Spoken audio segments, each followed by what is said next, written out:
Good evening, ladies and gentlemen. My name is Bronsen Landrum. I missed y'all a whole lot, but I didn't really feel like I had a lot of important stuff to talk about, so I didn't make a video. I'm about to go to the gym in a little bit, so excuse me if I'm underdressed. I just wanted to talk about breakups. Yeah, because they are inevitable in any relationship. Well, not any relationship, just life in general. We will all experience breakups. And why do they happen? I guess we learned that in some cases the only way to increase the value of your life is to let people go. In some cases. Sometimes you will be in a relationship and the cons list is a lot longer than the pros list. There are more reasons for you guys to be apart than there are for you to be together. And being the technical person that I am, like, I don't actually make the pros and cons list. It's all mental, but I suggest that you guys take inventory in any of your relationships to really figure out what you guys are providing for each other in order to maintain a relationship. So before we actually talk about why we break up, you should know what causes the relationship to end, given whatever situation that you're in. My biggest situation is I don't enter into a lot of relationships because I feel like we're going two different directions. I know what I want. I want an attractive woman that's affectionate, that's supportive, and she takes her relationship with God seriously. So if I'm missing any of these areas, I already know that the relationship won't last.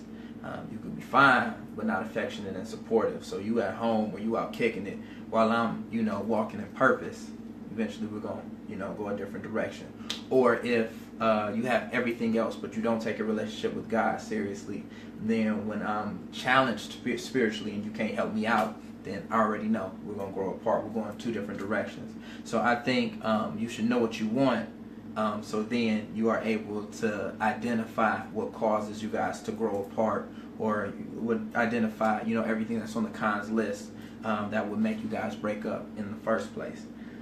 So one of my first instances with a breakup was a relationship that I had a couple years ago. And I started out the day in love, absolutely love this girl. Oh my gosh, she's so beautiful. Oh my gosh, I love her, I want to hug her, I want to go see her, all this other stuff. But by the end of the day, she had texted me that I wasn't the person that she was supposed to be spending her life with. Instead of me, doing my introspective look that I do so much all the time, the first thing I did was I got on social media and I started posting a whole bunch of cryptic stuff.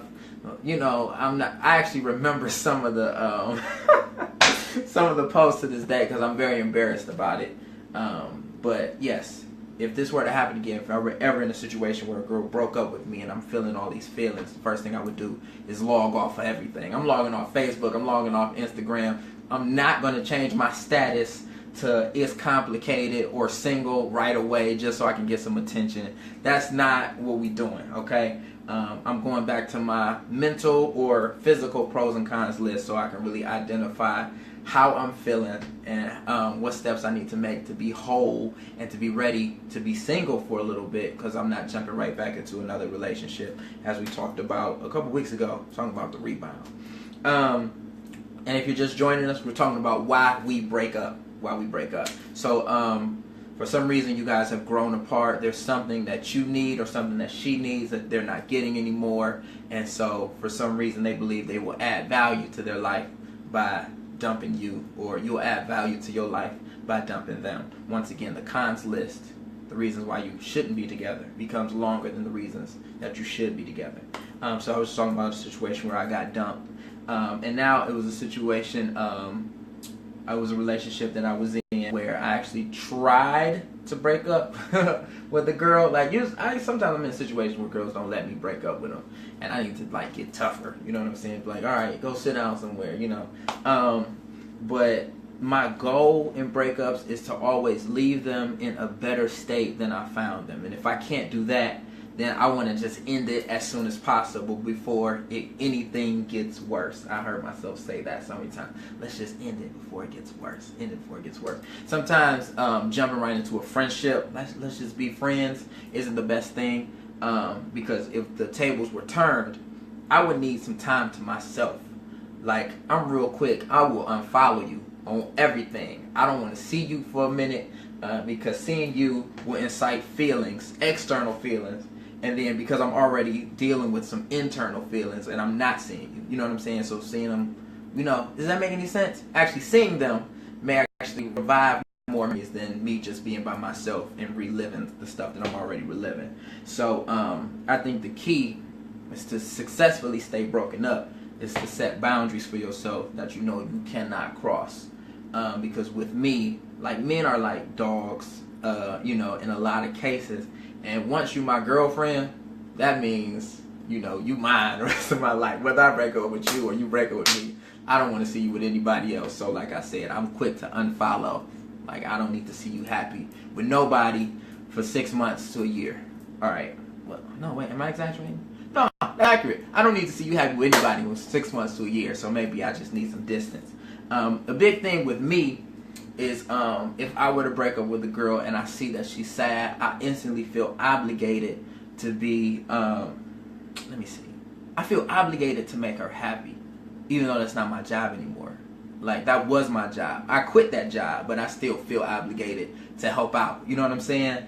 And so that's an obligation that I have to cut, like, real talk. You are no longer my responsibility. I'm sorry it did not work out, but I don't have the time, the energy, or anything of that nature in order to maintain you while I'm trying to maintain the rest of my life and move on.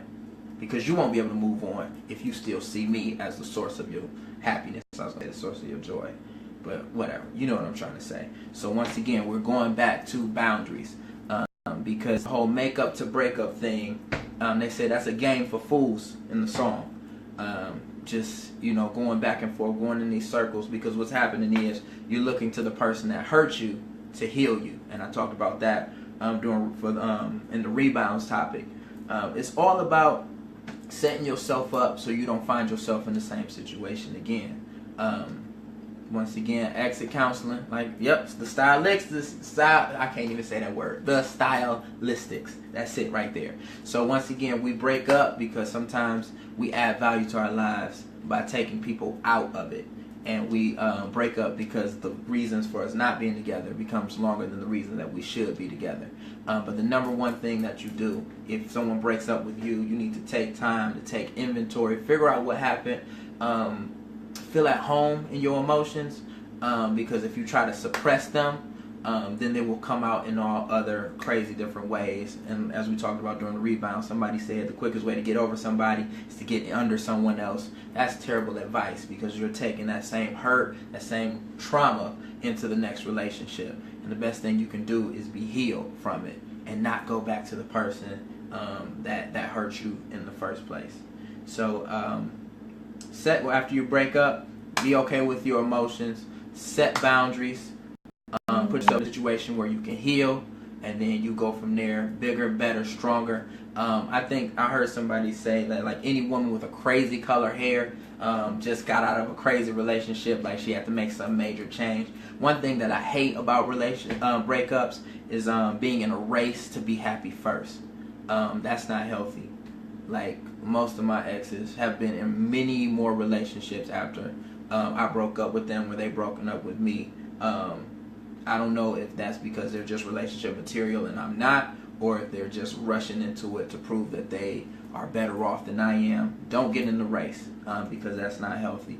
And another thing is, I think it's real petty if you're in a relationship and the person that you're with is asking you to make changes, and then y'all break up, then you make all those changes after y'all break up. I think it's petty, but that's happened to me quite a lot.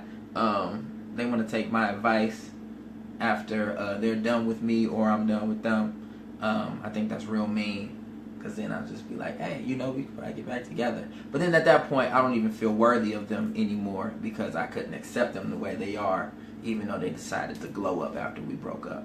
But I'm looking at these comments. Let me know what y'all think about the topic. Have you guys had any rough breakups? Anybody still healing from one? Anybody moved on, found something better? Because there are plenty of fish in the sea. But on the other end, most cases, most mature people would want to see the person they're with happy, even if they're not with them. You know what I'm trying to say? All right, let's keep the conversation going.